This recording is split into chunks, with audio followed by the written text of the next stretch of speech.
answer the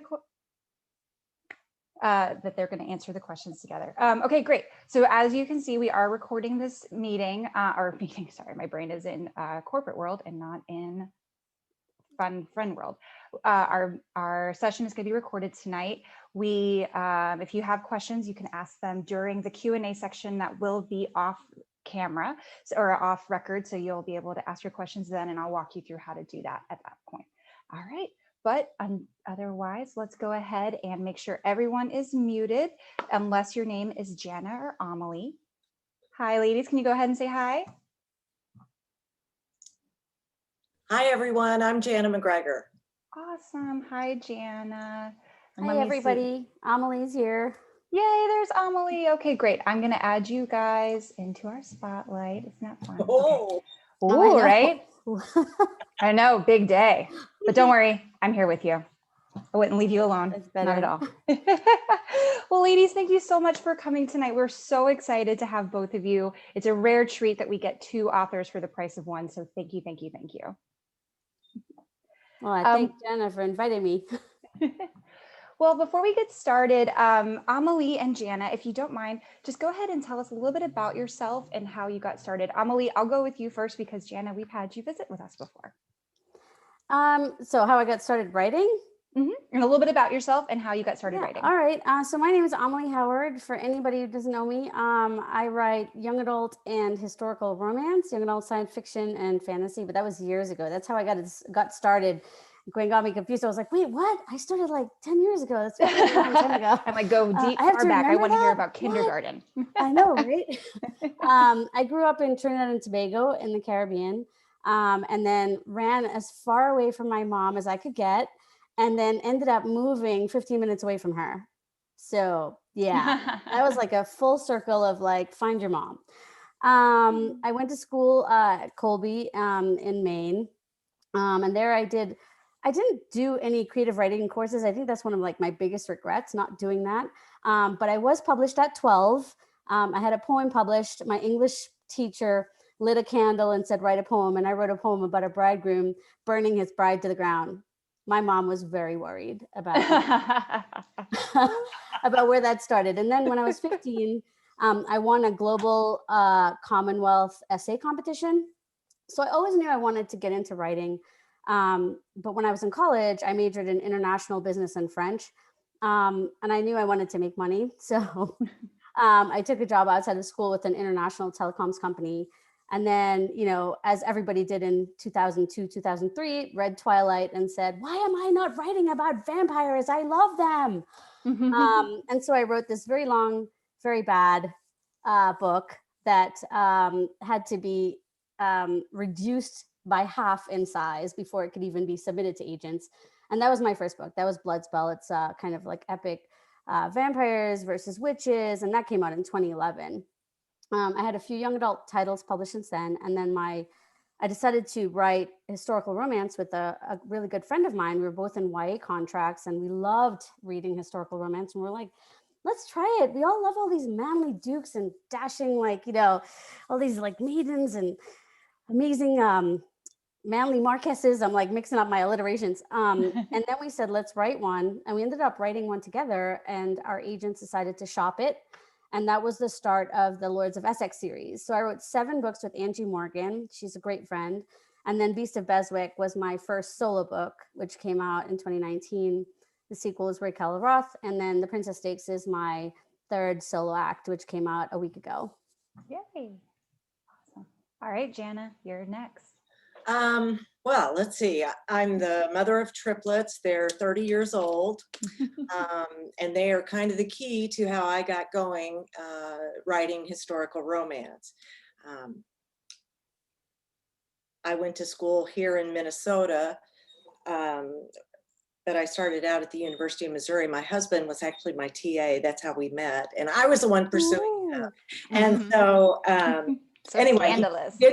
We didn't date until after I got finished with his class, and I got a B in it. It was American government, and I don't think my mother ever forgave him for that. But other than that, I went to law school at the University of Missouri, Kansas City, and got a JD and an LLM, and clerked for a federal judge. And after that, I went into private practice. But my first, and it's really kind of funny because when I was in college and in high school, I took every class I could find as long as it did not require writing a paper. Seriously. I mean, every math class, every science class, I was down for it. But the rest of that stuff, no. But when I decided to go to law school, obviously, you know, you got to write. You have to write every day. And so it wasn't that bad. I didn't mind it. But once my kids graduated from high school and went off to college, I found myself with a lot of free time. So when they were growing up, I had to put aside my love of historical romance, and I didn't get to really imbibe in that until they were out of the house. And so for about 3 years, I was just a voracious reader. And in 2013, when they graduated from college, I wrote The Bad Luck Bride, and that was my first book published. And since then, the rest is history. The rest is history. So were you always big readers? Yeah, always. I mean, my first romance book was a Barbara Cartland that my mother gave me when I was I don't know if I was a sophomore or a junior in high school. I was going to say that, wait, I didn't even say that I had kids. I'm a terrible person. Yes, I have 3 children. Jenna's like, I have 3 kids. I was like, oh, wait, yeah, I'm a mom also. I hope they're not listening. They probably are. Anyway, I've always been a voracious reader as well. I used to steal my grandmother's Harlequin and Mills and Boon and hide them behind my textbooks when I was, 13, 14, 15. I still have my copy of like Judith McNaught, and the spine is so Awesome. it was up. Whitney, My Love, and his spine is so cracked you can barely keep the pages are falling out. It's still in my bookshelf. Julie Garwood, Jude Devereaux. Oh man, do you guys remember the first book you remember falling in love with? Well, it was that Barbara Cartland for me, The Impetuous Duchess, But then I found Judy Garland. Not Judy Garland, but We all found Judy Garland. Yeah. And from there, but I always stuck with all the Regency. I mean, I did read a little bit of medieval romance, but, it just kind of grossed me out because, they didn't have a whole lot of stuff. And the idea of, wearing perfume instead of taking a bath, why do it for me? Or sleeping on a straw mat. Nope. So I like the Regency stuff. I think the first book that I fell in love with, like not like, romance, was probably Grimm's Fairy Tales, just because it was so dark. I mean, I always liked them chopping off Cinderella's foot to put it in a shoe. I mean, come on. It was so dark. But there's this book that I remember to this day, and I remember it was a Mills and Boon. I stole it from my grandma. I was hiding in her bedroom reading it, and the guy's name was Dorian, and he had a yacht. That's all I could remember. And I'm like, this Dorian person has stuck with me forever. I just remember him being very attractive and me going, man, I would like to be on a yacht one day. Right. Yeah. Have you gotten back yet? Well, that would be funny. Have you revisited that book, or are you since then? I can't find it. I have looked, where you put in keywords and you try to search, and it's lost. I must have dreamt it up or something. I don't know. That's fair. All right. So ladies, what is your favorite trope to read? Janna, you can go first. Forced marriage. Love forced marriage. Awesome. Meaning that they don't want to get married, but they have to get married. Not marriage of convenience, but I mean, they are forced to get married, whether they be ruined, whether, it's a blackmail, whatever it is. That's what I like, because I like that enemies that just, that they just kind of open up and find that they're just true mates. I know. Yeah. My official answer is enemies to lovers, but secret baby. Nobody stabbed me for secret baby. All right. I love it. The secret baby people are really strong. I love it so much. Okay. Now to go opposite direction, Amalie, what is your favorite trope to write? I like reading enemies to lovers, and I also love writing it, but I realized in my latest book, I like writing the cinnamon roll hero because I'm married to a cinnamon roll. So I'm kind of like, oh, maybe I should write about him instead of the guy that's always a jerkhole. But I do love the the angst and the all of the banter that comes with starting out as enemies and then basically finding yourself in bed together because, you know, you can't resolve this chaos anywhere else. Right. What about you, Janna? What's your favorite trope to Well, write? my favorite to write is Marriage of Convenience. So I like it when they end up getting married to benefit themselves, because I think it kind of reminds me of economics, which we're all concerned with, because we all are trying to better ourselves, whether it be economically or you know, in our life situation, etc. And with a marriage of convenience, they're forced to do that. And so I think it really brings out the best in everyone. And I write a lot of cinnamon rolls too. And I wish, sometimes I really want to write an a-hole, but you know, my editor won't let me do it. Really? So. Have you tried and it's just like, this isn't working for you, Janna? Well, you know, I think in The Bad Luck Bride that Alex was probably the closest to an a-hole that I ever had. So he really had to be toned down quite a bit with my editor, but you know, it's okay. It's all good. I love it. All right, Janna, what genre do you never want to read again? I know that this is going to aggravate a lot of people, but if I never read a cowboy romance again, I'll be perfectly fine. I love it. All right, what about you, Amalie? Oh my gosh. Okay, I will read anything, and I remember specifically there was like, I was judging for the Ritas like one year. I remember what it was. It was orc erotica, and there was tusk licking, and I never want to read that again. Yeah, but then I watched World of Warcraft and I was like, oh, I see it now. I get it. I get it, but also gross. You know, I mean, hey, they're getting it on, and you know, I guess a tusk is like a finger. It's sensitive too, you know. Yeah. Sure. This went dark really fast. Okay. What is your favorite time of day to write? Me? Yeah, we'll go with you, Amalie. Too. My favorite time of day is to write about like 5 a.m. I don't know if getting up and just being like having complete quiet, no kids, no animals, you know, asking for food, works for me. And then I also, it's probably like myself as well. Like I get busy during the day and then I can't focus. I'm like, squirrel, oh, this is show is on, or oh, look, food, you know? So yeah, early morning. Love it. What about you, Janna? It's the same for me. And I prefer it, my door's closed, so I can say this. I prefer it when my husband's out of the house because I never have to worry about the food issue. I could write all day and all night, but if he's here, I have to get it done in the morning before noon because everything just kind of takes falls apart. Yeah. Yeah. All right. So then you love to write in the morning. When do you like to read? Janna, you can go first. I like to read after 6 o'clock in the evening, and I'm reading 2 books right now. One's the Lorraine Heath, and the other one, I've just discovered how much I really like the Harlequin Presents. Because I never used to read Harlequins because that was my mother's favorite. And so, you know, God forbid that I would ever read anything that she liked. But, oh man, they're so juicy and so good.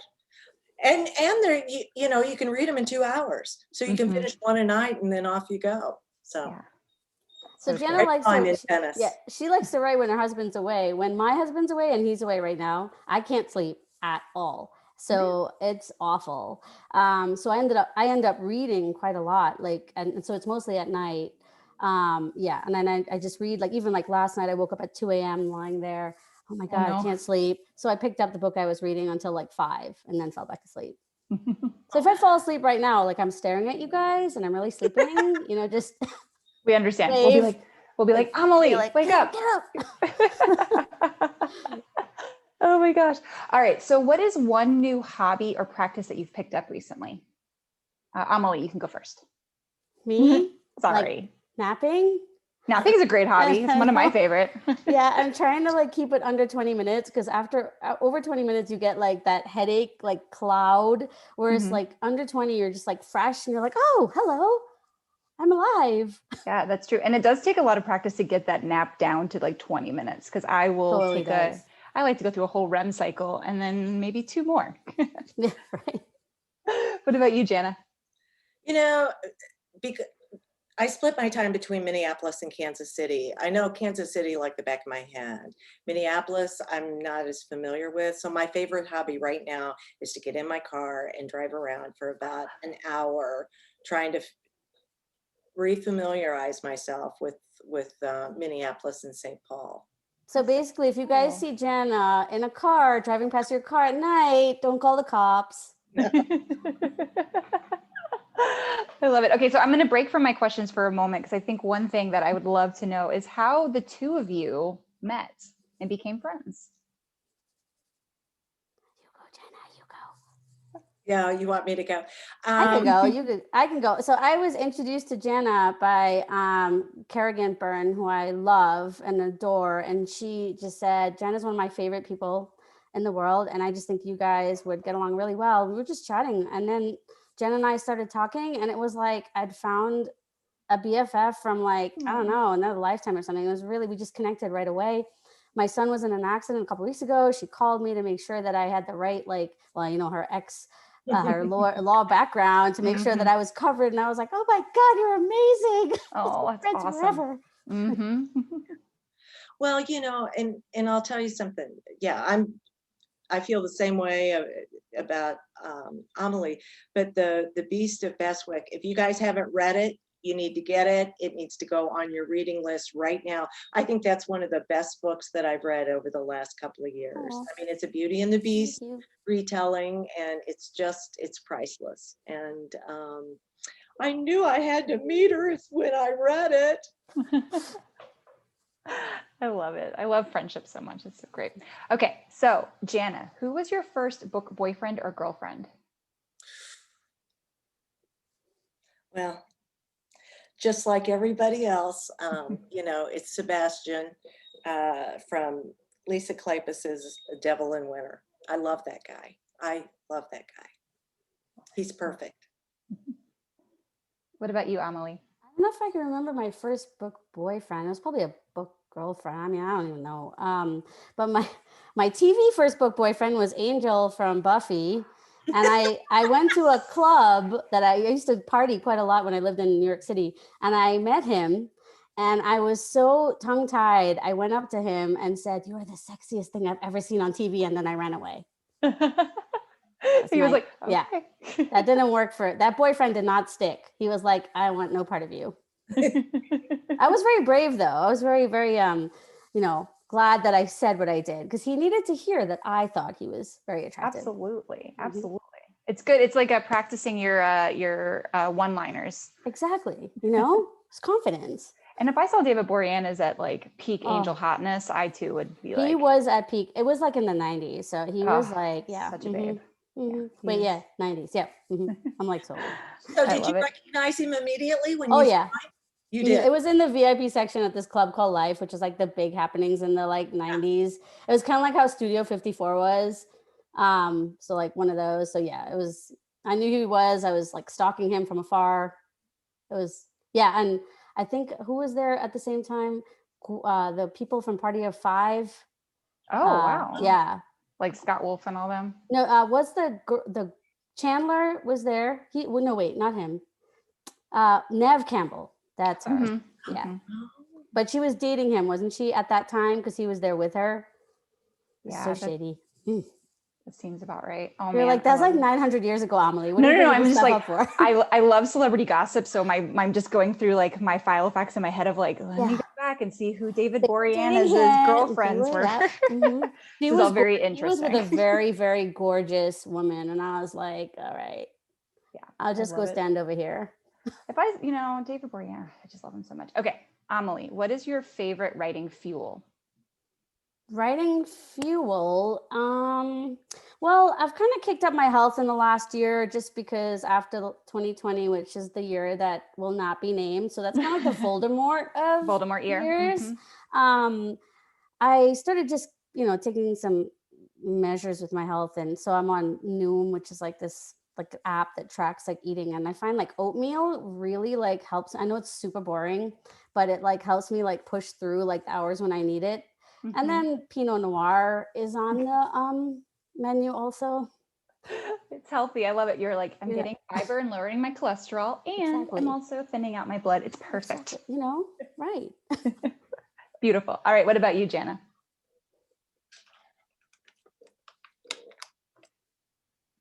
Trader Joe's, Scandinavian swimmers, gummy, lobsters and fish.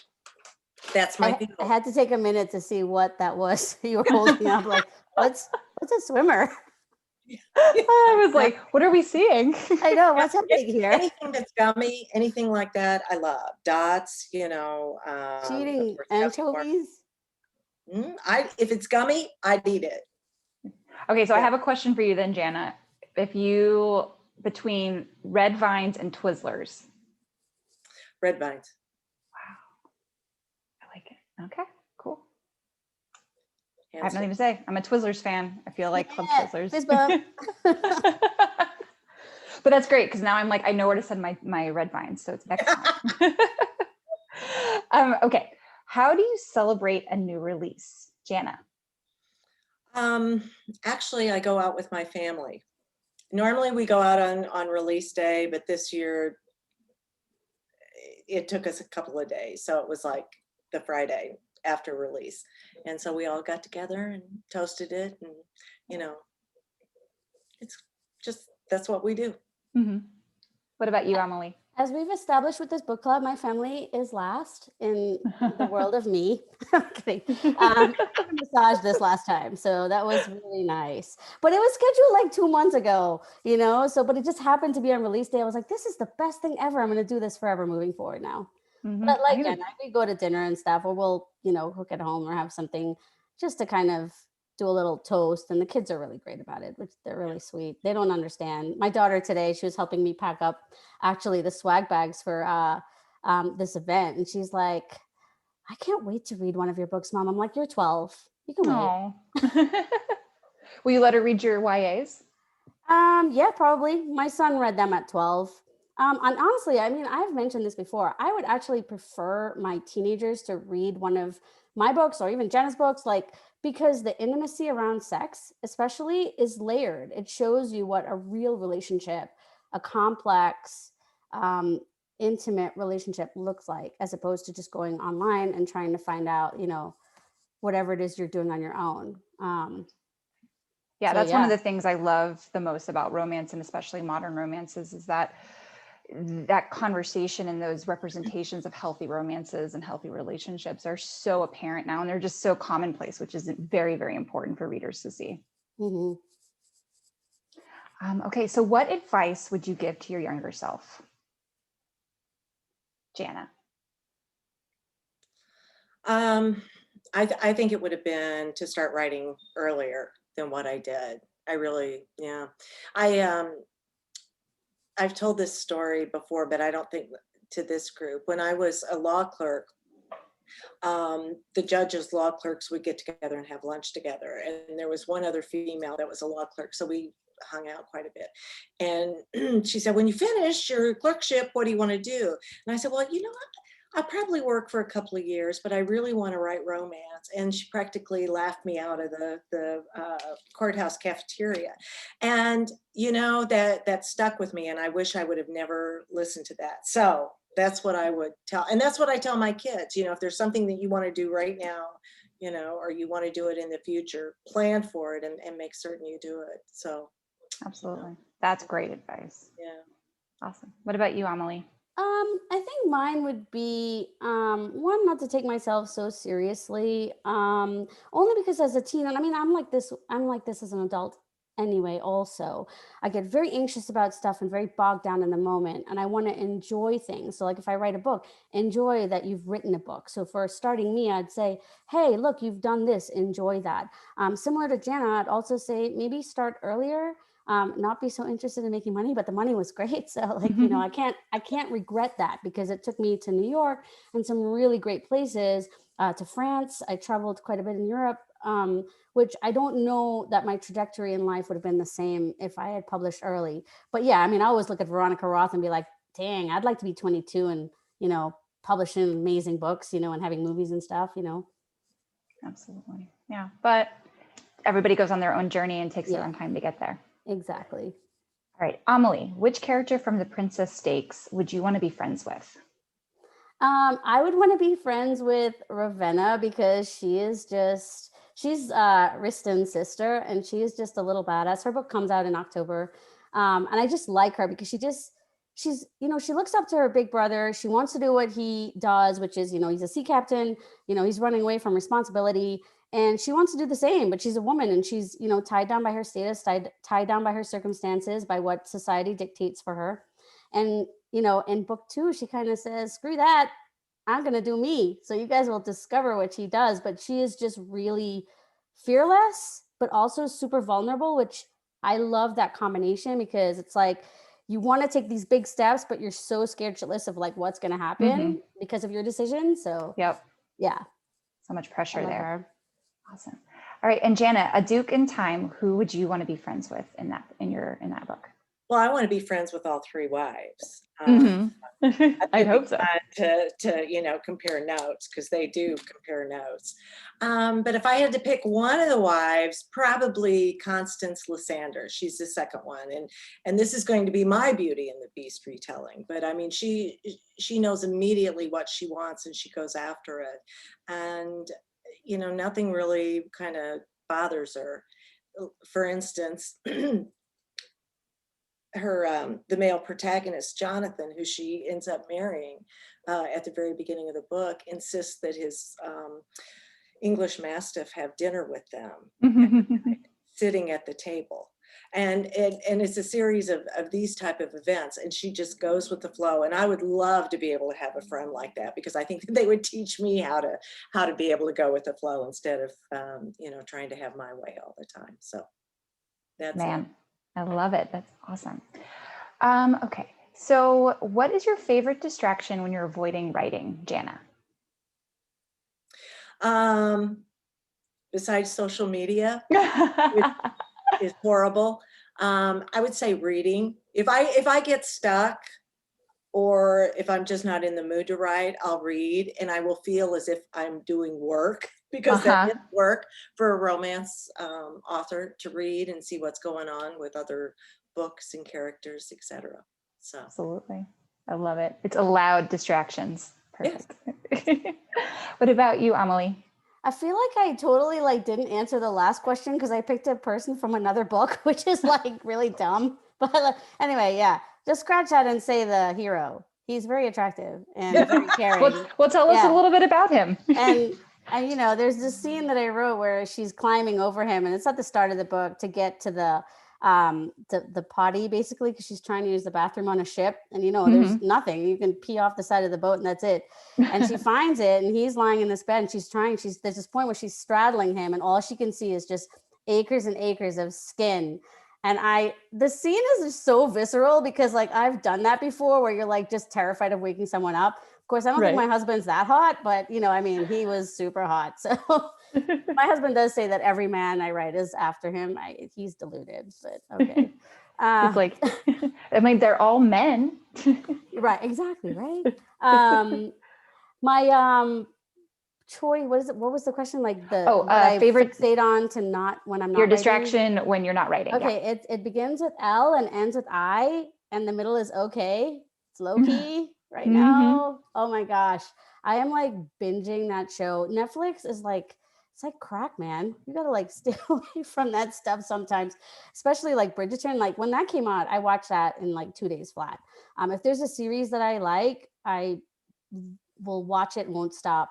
The last movie I watched with my daughter was this.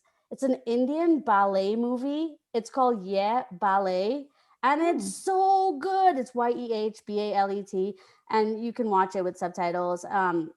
It's just brilliant. It was so good. I love anything with dance. Oh, that's awesome. Great. Okay, well, guys, before we turn this over to our readers to ask some more follow-up questions, how can readers stay in touch with you and find out more about you? Amalie, you go first. So I am on AmalieHoward.com is my website. I'm also on most social media platforms. If not Amalie Howard, just Amalie Howard author on Facebook. And I think I just started a TikTok account. I'm really bad, but so you guys should feel sorry for me and go look at my videos. They're really sad, but yeah, the usual places. And what about you, Janna? Yes, so my website's JannaMacGregor.com. I have a Facebook group, Janna MacGregor's Langham Hall. Everybody's welcome to join. I spend the majority of my time on Facebook and then on Instagram. Like Amalie, I too have a TikTok account, but I've only got one video up and it's my dog. My one TikTok video is also my dog. Give people what they want. They just want our dogs. I understand. I know. All right. Well, ladies, thank you so much. And we appreciate that you'll take a few more extra questions off camera.